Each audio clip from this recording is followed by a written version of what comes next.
E aí pessoal, aqui é o Stanley do canal Stanley Amarante e vim aqui trazer para vocês mais um review literário, dessa vez do volume 5 da edição especial de 30 anos do Sandman, do Neil Gaiman. Essa edição chamada Um Jogo de Você, que é um dos arcos aí da história original. Bom, para quem não conhece, né, o Sandman, ele é uma das histórias mais aclamadas e populares pela crítica e é uma obra-prima assim que foi já várias vezes premiada, do Neil Gaiman, que é um escritor da Inglaterra. Ele escreve um pouco ali de tudo, ele é um cara que tem um dedo criativo muito bom, participando aí do trabalho de roteiro e construção de episódios de séries de TV, de livros, né, tanto romances quanto coletâneas de contos e de quadrinhos, entre algumas outras coisas também que ele faz. Ele já é um cara muito assim sedimentado nessa linha e faz coisas muito interessantes.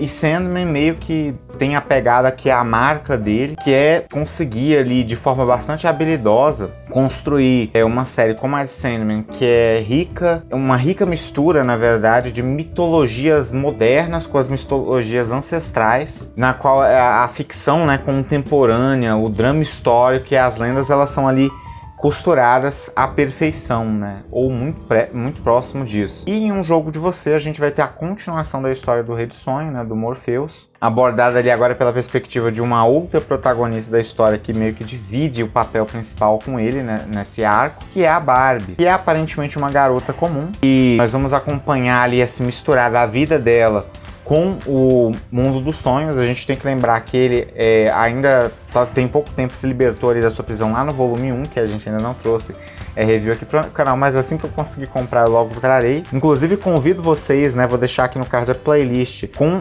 os outros vídeos que eu fiz sobre os volumes dessa coleção aqui do Sandman, então vão lá dar uma olhadinha quem gosta de Sandman ou tem interesse em conhecer mais sobre esse universo, principalmente agora que a gente vai ter a série de TV, né, ou já tem, dependendo de quando você tá vendo esse vídeo. E continuando, né, a história deles vão se misturar porque como o mundo dos sonhos está apresentando algumas fissuras, algumas falhas, isso vai acabar influenciando no que foi, no caso ainda é a Ilha do Sonho, né? O lugar no sonhar pertencia a Barbie, ou seja, era o lugar para onde ela ia quando ela sonhava. E lá vão estar acontecendo grandes acontecimentos, onde um personagem chamado Cuco aparentemente está dominando essa Ilha do Sonhar e tentando destruí-la. E a Barbie, como alguém vinculado a essa ilha, sofre junto. E aí a gente vai ver as coisas gradualmente ali se misturando ao longo da história, a gente entendendo qual é essa conexão da Barbie com esse mundo e o que o Cuco quer e o que o Cuco é. A gente tem vários acontecimentos interessantes. Essa é uma releitura da história, eu já li há vários anos. Dessa vez aqui eu senti que eu percebi várias coisas que eu não tinha percebido na primeira leitura. E eu queria destacar algum desses pontos, né? E principalmente a habilidade do Neil Gaiman de tratar de assuntos complicados, né? Tensos, que tem muito a ver com até às vezes uma crítica social, ou de mostrar, apresentar partes críticas e problemáticas que nossa sociedade tem. Essa é uma obra que, embora seja da década de 90, ainda se faz muito contemporânea, né? Então a gente tem aparentemente um grupo de personagens que são pessoas comuns, e aí a gente vai descobrindo que muitas delas não são nem um pouco comuns, e tem também alguns dramas específicos dentro dessas personagens que são muito interessantes. Eu acho que o Neil Gaiman consegue abordar muito bem. A gente tem aqui entre esses personagens, além da Barbie, que aparentemente é uma garota ali comum, que tá ali tentando se virar na vida, ainda jovem, depois de passar por alguns trancos e barrancos aí. A gente tem a Wanda, né, que é a melhor amiga dela, que é um homem de nascença, mas que se identifica e prefere se vestir e se apresentar como mulher. A gente tem as vizinhas dela ali no quarto, que é um casal, a Hazel, né, que é essa aqui, e a Foxglove. E temos também mais dois moradores aqui, né? O Jorge, que é esse cara emburrado, que vai ter um papel interessante aí no começo da história. E a Thessaly, que é uma outra personagem também muito mais interessante e que a gente vai voltar a vê-la aqui na história. Eu acho que só isso já deixa as coisas bem mais interessantes com relação a prestar atenção nela, né, nessa personagem em particular, e a forma como a gente vai ver os medos, né, e os temores desses personagens serem abordados. Então tem um momento aqui na história onde eles acabam sendo influenciados pelo pesadelo por causa dessa conexão que a Barbie tem com o mundo do sonhar, que é atípica, né, incomum, acabando influenciando a realidade de alguma forma.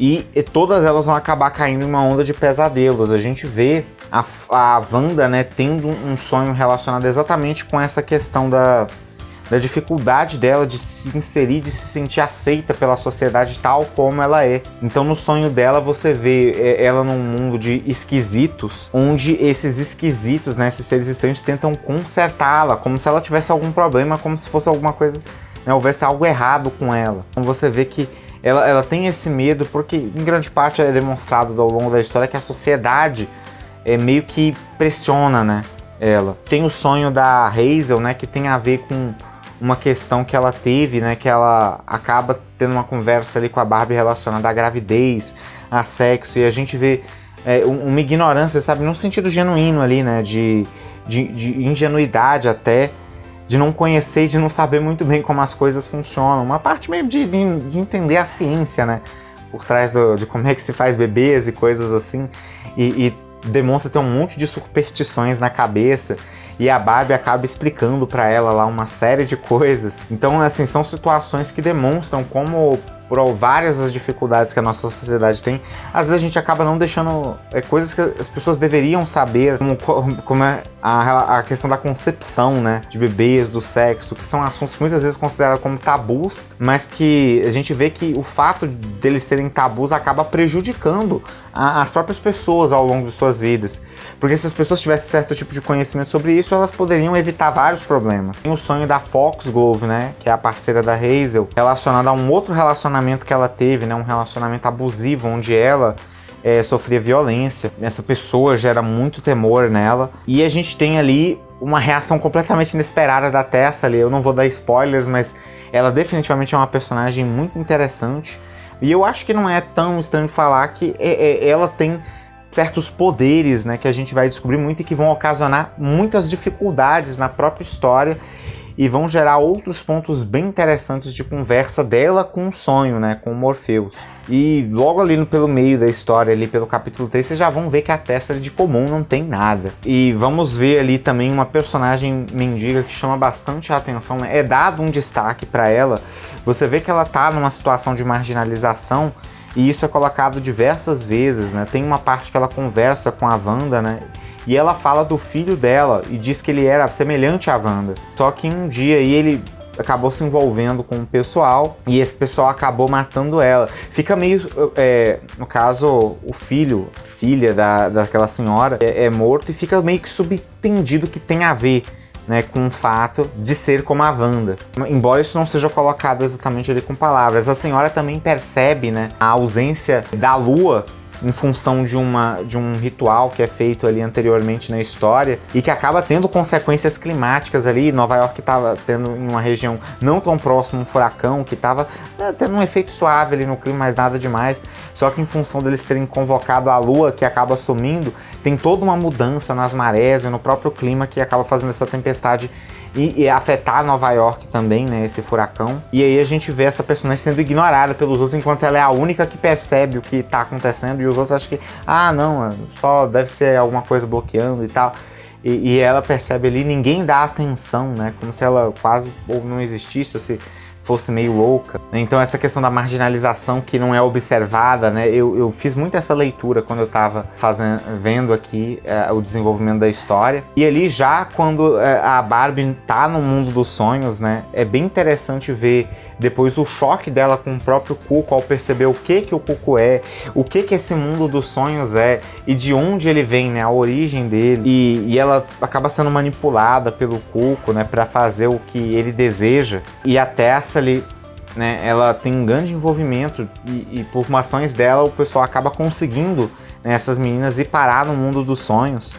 Com exceção da Wanda, né, que acaba não podendo ir exatamente porque aquilo que a Tessa lhe fez para levá-los ao mundo dos sonhos é um caminho que só pode ser seguido por mulheres, e a Wanda não é incluída, e novamente é gerado, né, esse atrito com essa situação da Wanda não ser reconhecida pela sociedade como mulher, por N motivos que seja, do próprio biológico em si, ao da questão da aceitação social propriamente dita, né, que vai ser ressaltado em outras conversas da Wanda ao longo da história. A gente tem ali um pouco mais pra frente, né, a gente vê que a Tessa ali é uma personagem muito vingativa, e ela vai atrás do Cuco, por causa do que aconteceu com ela, dessa questão de tentarem afetá-la a partir dos pesadelos, né? Ela acabar sendo um alvo colateral ali de se afetar a Barbie. E ela acaba indo atrás do Cuco. Ela, inclusive, é enganada ao longo da história. E o Cuco finalmente consegue o que ele tá tentando, aproveitar para conseguir de alguma forma a liberdade, mesmo que para isso tenha que passar por cima da Barbie, por esse reino do sonhar, né? O que a gente descobre ser uma ilha dos sonhos, onde a Barbie ia lá sonhar. Quando ela destrói, a gente tem o que é talvez a minha cena favorita desse volume, né? É ali quando esse mundo dos sonhos é recolhido pelo Morpheus. A destruição, né, dessa porpentina, que era um objeto que tinha poder nesse mundo aí, era nada mais nada menos do que a materialização de um acordo que o Sandman tinha feito com a portadora original dessa Ilha dos Sonhos, ou seja, a pessoa para quem esse local no sonhar foi feito, que foi uma antiga amante, né, do Morpheus, né, a Leonora, que é uma personagem que aparentemente é de um período anterior, né, pelo que a gente vê do designer dela. Então aqui a gente vê, né, toda essa sequência que eu acho muito boa. A gente tem as estrelas caindo, né, quando a porpentina é destruída, e o Sandman, né, o Morpheus é convocado e tomando ciência da situação e repreendendo também com bastante vigor as meninas que entraram lá, digamos, pela porta dos fundos, sendo intrusos ali. Elas foram não sonhando, né? Elas foram um próprio corpo fisicamente. E ele fala do risco delas ficarem presas ali. E ele censura muito a Tessa ali, percebendo o tipo de pessoa que ela é, sendo uma das últimas do tipo dela. E que a forma como ela agia era muito problemática. Ela não via as consequências dos atos dela, e ele até pontua que se ela continuar agindo assim, ela vai logo não vai restar ninguém do tipo dela no mundo, né? Porque ela age de forma muito inconsequente. E aí a gente tem outra cena que eu acho muito interessante aqui também, que é todos os seres dessa Ilha do Sonhar indo pra dentro da capa dele, né, e sumindo.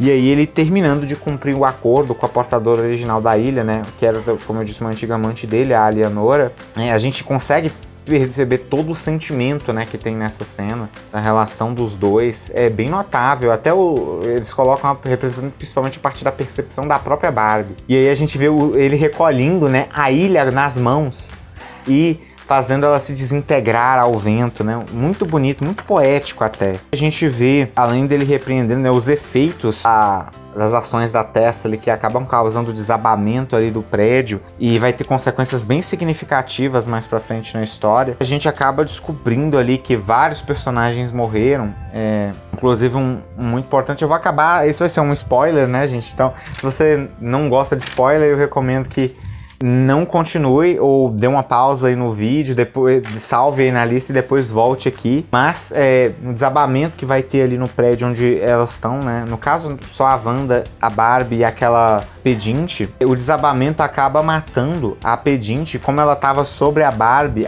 acaba sobrevivendo, porque a mulher tomou todo o impacto no lugar dela e a Wanda morreu. E a gente acompanha ali a Barbie ao final da obra depois de conseguir resolver toda aquela situação lá do sonho, né?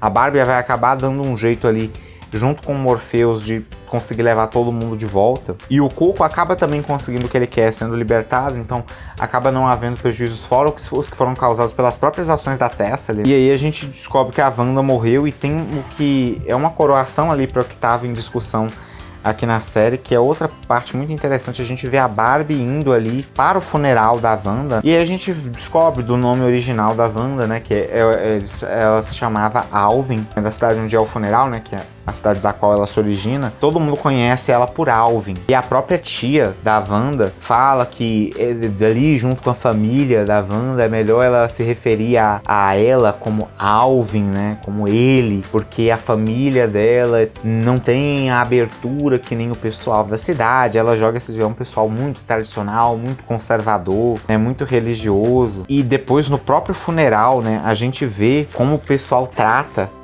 a Barbie, né, meio que assim, quase posando tudo meio feito assim pelas costas. Eu quero que essa menina vá embora, né, umas coisas assim. E um discurso bem típico assim, tradicional daquele pessoal mais dogmático, que não consegue compreender as mudanças do mundo e esse tipo de coisa, né, bem ressaltado e destacado aqui com ênfase. A história termina com o que eu acho uma cena muito legal, né, muito bacana, que é a Barbie fazendo uma última homenagem pra Wanda, né. Ela risca ali, ela é a última a sair, né, ela risca ali o nome Alvin, né, e coloca Wanda na placa do cemitério. Ela coloca um quadrinho que a Wanda gostava muito ali junto, e aí ela parte, decide voltar. E ali quando ela tá já retornando, né, ela tem quando ela tá ali perto de pegar no chão, ela tem um vislumbre, né, da Wanda, da forma que ela se via, né, e que ela gostaria de ser, caminhando junto com quem a gente sabe ser a morte, né, uma dos perpétuos, a irmã do sonho. E assim fecha a história, né, que é uma história que eu gosto bastante. Então eu acabei gostando mais dela do que eu gostei da primeira vez que eu li, né? E só para finalizar ali, fechando, mostrando para vocês um pouco mais da qualidade da edição, vocês já viram um pouco da arte, né? Então é uma obra muito bem feita, né? Vou deixar para vocês ali o preço pelo qual eu paguei e o link para o site lá da Amazon, onde você pode estar conseguindo achar. Foi uma obra um pouquinho difícil de achar num preço bacana, mas eu consegui. Acho até que podia ser mais barato. É uma edição naquele papelzinho de folha de jornal clássico de quadrinhos. A brochura muito bem feita. O encadernamento, no geral, bem feito. Vale a pena, né, pra quem gosta de Sandman. E eu super recomendo essa história pra quem gosta de Sandman. Eu acho que vale a pena acompanhar essa coleção. Aí tem uns que estão mais caros, você espera ali dar um valor mais tranquilo. Mas então vocês percebem aí que tem vários pontos interessantes. Eu acho que daí deu para vocês sentirem um pouco da pegada, né, que tem essa obra, dos pontos mais bacanas que tem aqui. E lembro vocês novamente de deixar o like de vocês, né, fazer todo aquele pacote youtubístico, né, de like, compartilhar, se inscrever. Também lembro vocês de acompanhar os próximos vídeos, né, talvez traga aí logo o volume 6, mas eu acho que primeiro vão vir alguns outros vídeos. Já preparei roteiro aqui para a Revolução dos Bichos, para o volume 6 de Sandman, então todos aí a caminho. Então fiquem aí na espera e até o próximo vídeo.